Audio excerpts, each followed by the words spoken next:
میں نے ایک اہل حدیث عالم سے سوال کیا تھا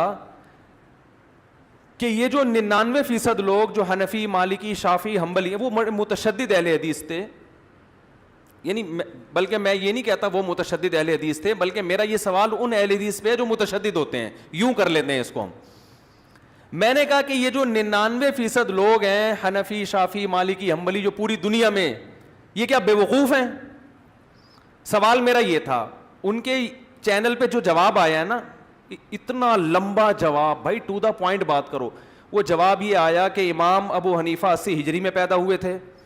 جب آپ ماضی کی طرف جاتے ہو اور امام ابو حنیفہ کو فالو کرتے ہو تو 1350-60 سال تو آپ پیچھے چلے گئے، تو 80 سال تھوڑا اور پیچھے چلے جاؤ، نبی کو فالو کر لو.